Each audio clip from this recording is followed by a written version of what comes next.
Floods, landslides, loss of lives. As the world continues to industrialize, it enters a period of environmental degradation and mass extinction. In spite of economic prosperity, our environment deteriorates, biodiversity suffers, and humanity is put at great risk. This is not a drill. Our planet is breaking down, and it is affecting you, me, and the future generations. If no one does something, not a bit of everything that exists today will matter anymore. Kulang ilog ang paligid ng isang paaralan sa Ragay, Camarines Sur sa lagpas baywang na baha. 145 estudyante sa Oriental Mindoro hinimatay at nahilo dahil sa epekto ng matinding init ng araw. Ilang estudyante at commuter naabala dahil sa pagbuhos ng ulan. Abot na hanggang classroom ang kalbaryong dala ng sobrang init ng panahon. Pinakamainit po sa Dahil sa malakas na ulan, binahang kalsadang ito sa Barangay Gunob, Lapu-Lapu City.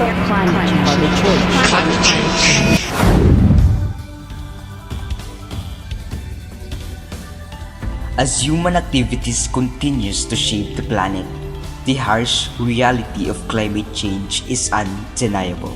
Indeed, it has become worse, leaving a mark in almost all aspects of life. Nowhere is this evident in the sector of education. This documentary takes you deep into the stories of exploration, adaptation, and survival. How do the education system in the Philippines find hope in the midst of nature's fury? 2024 has been an extraordinary year for the Philippines, for it has been thrust by some of the most extreme and unprecedented weather phenomena. In May, the country recorded a staggering heat index of 35 degrees Celsius, the highest ever documented by Pag-asa. This extreme weather was experienced by almost all of the regions in the country, especially in eastern summer. Accordingly, with the intensifying climate, classes in most schools were interrupted, causing struggles among students and faculties. In terms of teaching style, climate change really affects, number one, the number of days of contact to our students. Kasi with the recent cancellation of classes, especially during the summer days, na sobrang taas talaga ng heat index, particularly here in Tayabas. So, ang daming araw na nagkaroon ng cancellation of classes. I think we had cancellation of classes for almost a week. So, it really affected how teachers deliver the lesson to the students. And with this, the target competencies to be covered for that period is really affected by this cancellation of classes. And upon the entrance of bare months, relentless tropical typhoons have come in and out of the Philippine area of responsibility, battering different regions in the country. In only 1 month, between late October and mid-November, 6 typhoons hit the Philippines. Schools were forced to switch learning modalities or close doors, causing halting in the learning of students. The weather condition is not really safe for students to come to school. So teachers really are affected in terms of delivery of their lessons. And in turn, students are also affected with this. No, because it's really difficult to comply with the school requirements if lessons are done in modular setting. In addition, teachers need to think of interventions aside from the learning materials that are being given in school. They have to prepare other modalities of learning, modules, and other stuff so that they could provide the learning materials to the students even if they are in modular learning. And as a result, nagkakaroon ng extra work, extra tasks. But don't get me wrong, these are not burden to teachers, but this consume time. And the time that they allot for creating new learning materials for students should have been allotted for the actual classroom teaching. And it really affects the quality of learning that students get when they come to school. Kaya ang laki ng adjustment na ginagawa ng school, ng teachers, ng students, and ng parents when it comes to these impacts of global warming to our students. According to Save the Children Philippines, over 26 million students in the country are directly affected by climate change. High heat index, tropical storms, How does the sector of education cope with this phenomenon? In the midst of scorching heat, student leaders like Princess rise above sweltering conditions driven by a deep sense of purpose, dedicating themselves to serving their fellow students and the vibrant community of Luis Palad Integrated High School in Tayabas, Quezon. Pag may klase po and it's hot, I usually bring extra clothes po and water. But kapag cold naman po, nagdadala po ako ng extra clothes for it just in case po mabasa. And nakaka-affect po siya in a bad way since I have migraine po. Which is, yung condition ko po is kapag naulan po or like nag-change agad yung weather, nasakit po agad yung ulo ko. So, usually nakaka-absent po ako. It would take me days po bago po makapunod agad sa school. On the other hand, in the middle of relentless rain, we're seeing a determined student from Southern Luzon State University in Lokban, Quezon fights through each day by traveling all the way from Hayhay, Laguna. As she embarks on her journey to school, she carries not just books, but a powerful dream. A dream to rise above the hardship life have thrown her way.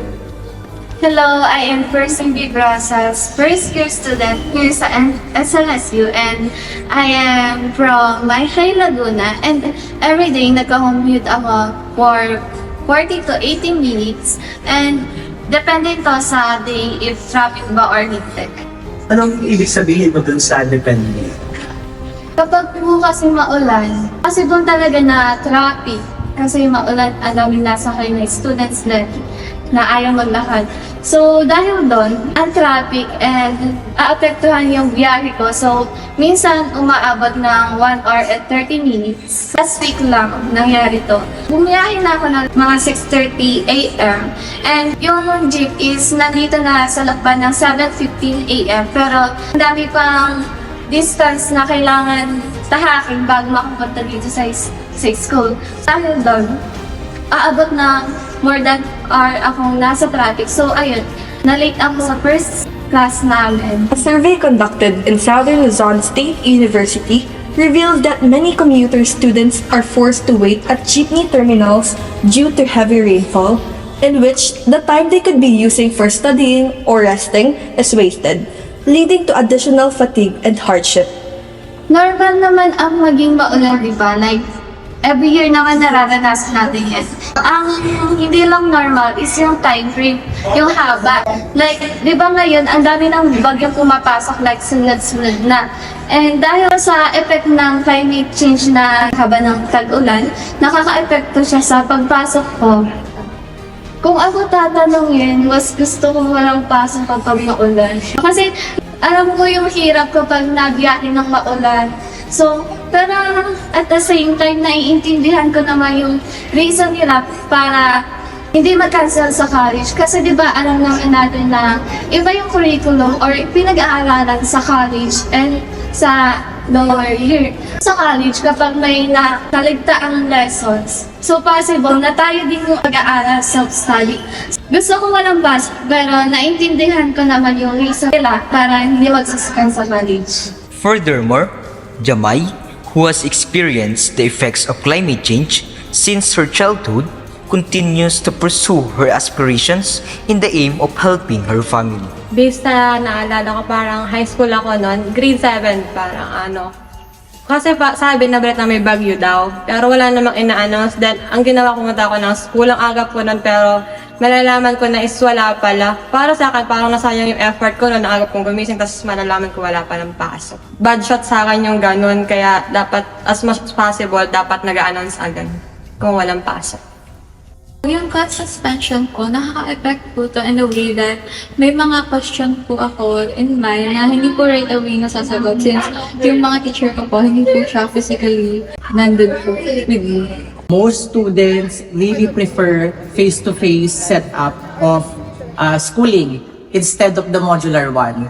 Because when students are in their respective houses, they have different learning environments, they have different conditions at home, not everyone has their own study area, not everyone has conducive spaces in their home. Unlike when they go to school, they have a dedicated classroom, they have their friends to interact with. Do you think the school's support, such as online classes or modular learning, is enough to catch up on missed lessons? No. Kasi hindi naman lahat is kayang mag-provide ng halimbawa sa online, hindi naman lahat is may data, and sa module is sa amin kasi kailangan pa kumuha sa school, paano kung busy yung iba? For us po kami, kaya po namin, but hindi po siya nag-imply for everyone since hindi po lahat can physically think po agad, and yung mga topics po na hindi po actually masasagot agad unless ma-discuss po ng teacher. And with these changes in modality, when they become modular, some students have anxiety in completion. Some students are not really adjusted with complying with a lot of modules and paperworks without the actual teaching. It's a domino effect. So when teachers give out modules, it is expected that when students come back, these modules are already answered. But this is not the case. Because as I mentioned, not all students have the privilege to have dedicated space for learning in their houses. So as a result, when students come back to school, they have to allot another set of time or deadline just to cope up with the missed opportunities for submission of module. Laki ng nawawala dun sa time na dapat na i-google ng mga teachers para matapos yung allotted topics, especially in science, no? Because in our field, every quarter is really different. So if we miss a lot of days in this particular quarter, it will have an effect when they go to the higher grade level. Since DepEd is currently under the progress of readjusting their calendars in order to return, yung mabalik po sa March yung end ng classes, what can you say about this adjustment po, and how do you think it will affect the academic calendar of the students? With the current adjustment of the school calendar, shifting back to the original June to March setup of the school year, this will have a positive impact to learning. Number one, before this was proposed, nag-move talaga yung calendar natin during the pandemic. So, nasagasaan ng September to July yung wet season and the dry season of our country. Ang laking epekto nito sa learning, no? With the move of the DepEd to adjust our school calendar back to the original June to March, it will have eventually a positive impact to the classroom environment and of course to teaching strategies of the teacher, because we hope that this will lessen the cancellation of classes due to high heat index and the rainy season effects to our classrooms. Despite these challenges, the education sector thus initiatives aimed at mitigating the impact of climate change. Here in Luis Palad, we have this organization called the YESO, the Youth for Environment in Schools organization. They take lead in proposing programs and projects that could help address environmental issues, waste issues, and other issues that could affect our environment and the community.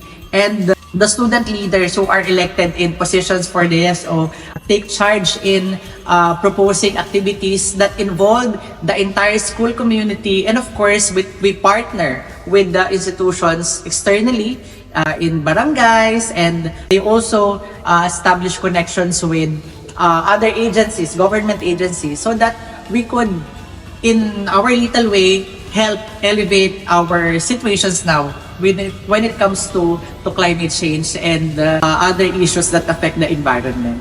One of our project po is the vertical farming, wherein po every student will receive some seeds po, and by the end of the quarter po, magbibigay po sila sa amin ng plant po na planted na po. And parang ang goal po dun is every student po or yung each grade level po, dapat po ay may matatayo sila or may ma-harvest po sila ng plant, which is mga vegetables po na pwede po namin mabenta.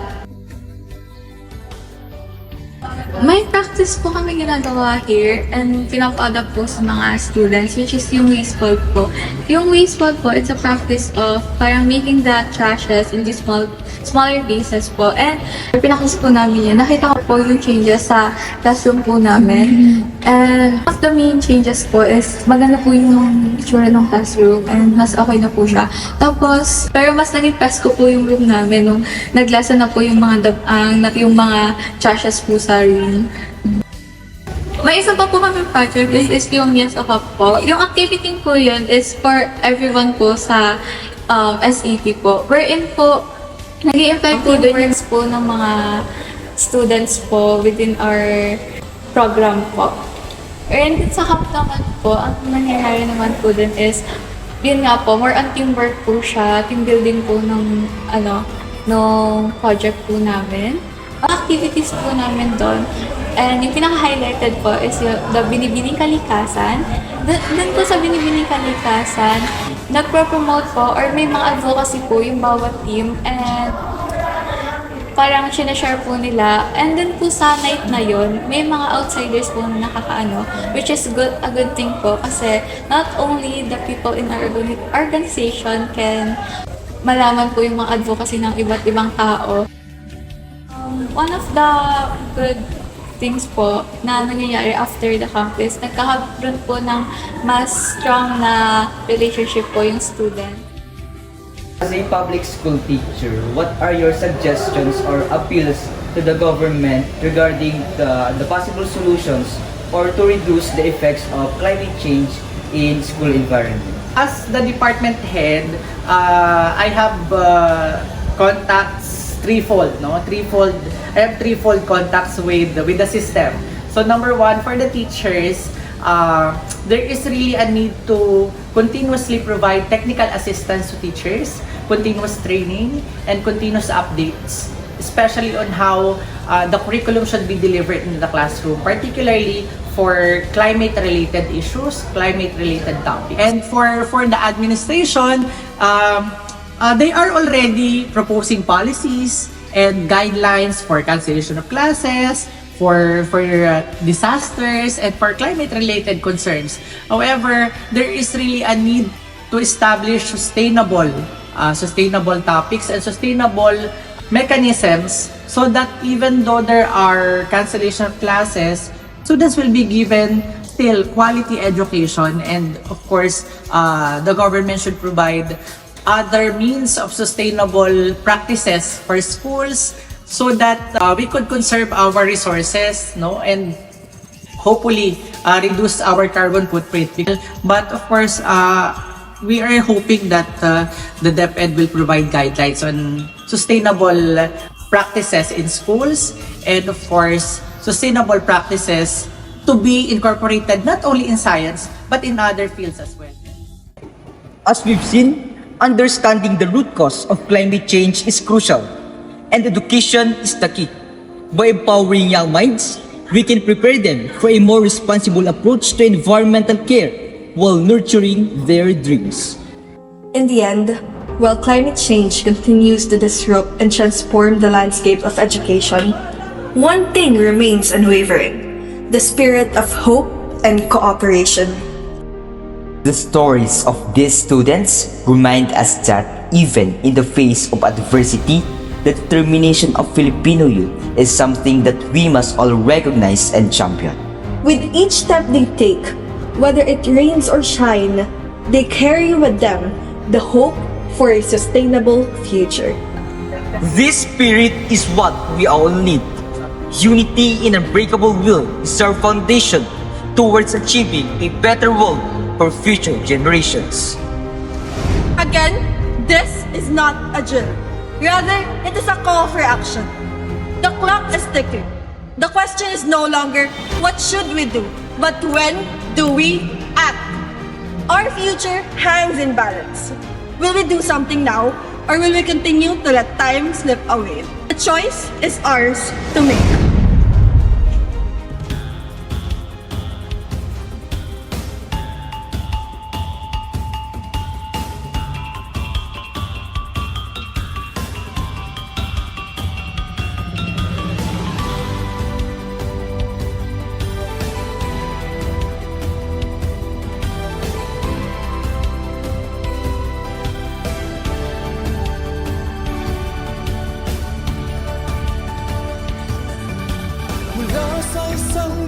biglang mithiin. Walang katulad na adikain. Isang araw din ay makakamtan.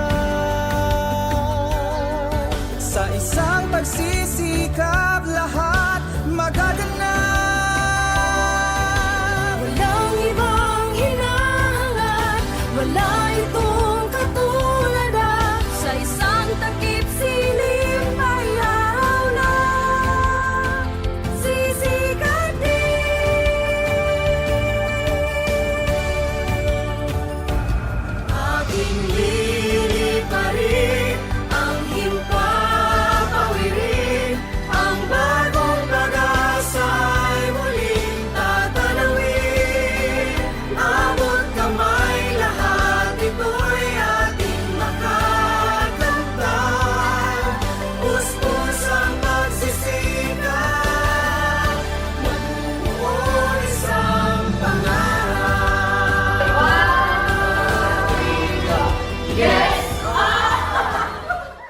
To my fellow students, alam ko naman na nararamdaman nyo yung effect ng climate change like me. So, dahil sa mga nararamdaman natin to, dapat marunong tayong gumawa ng action para malasan yung mga makaka-affect sa climate change. Kasi if hindi natin gawin yung mga dapat natin gawin, possible na ma-lessen yung climate change sa future generation and yung ibang tao sa future is lalo ma-aapektuhan ng climate change. So, we should act now. Like, do something kahit maliit lang, do something na kahit simple lang, pag pinagsama-sama natin is makakatulong to sa environment natin.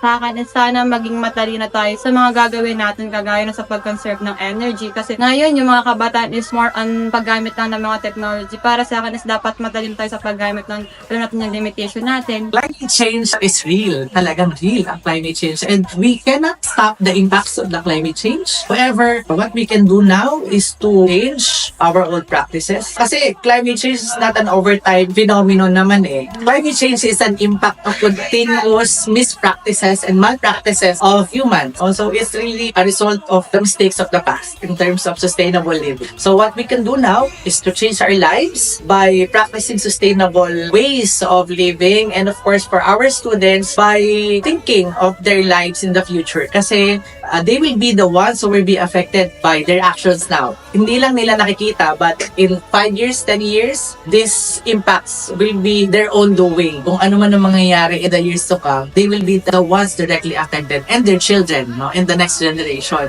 So it's really important that students are engaged in activities which are related to climate change. So hindi man natin direkta mababago yung climate, what we can do is to change our own practices so that these little contributions to changes will have a big impact when combined as a whole.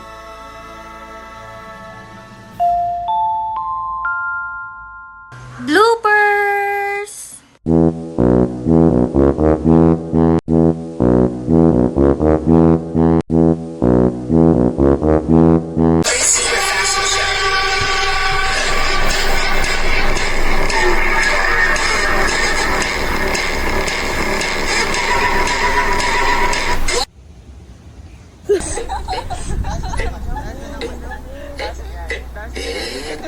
Kadiri.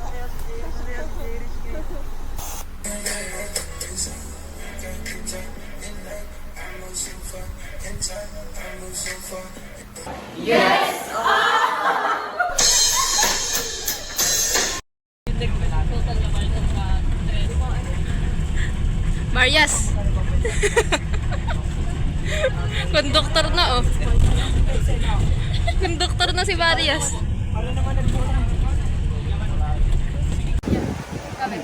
Bro, why are you so hot? In the sector of Not education, a bit of everything. this documentary takes you deep Not into a the bit of stories everything of that exploration, will matter adaptation, and survival. Will matter anymore. How do? Ano nga yung how natin? How Ay. do. How Huwag mo agad do? dulso. Pag tumingin ka, akin ka. 1, 2, 3, go!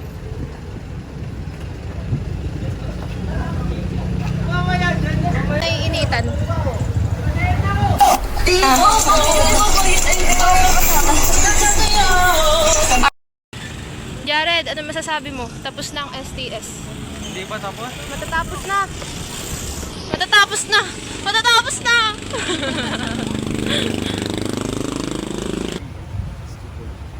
Ay, ano pala recorder namin, be? Ayan, yung phone ko. Generations to come. For generations to come. Again, this is not a drill. Pagod na si Shania. Unbothered!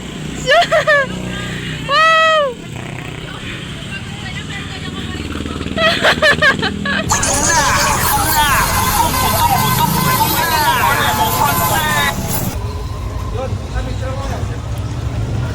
Hindi po picture. I believe I can fly. I believe I can touch the sky.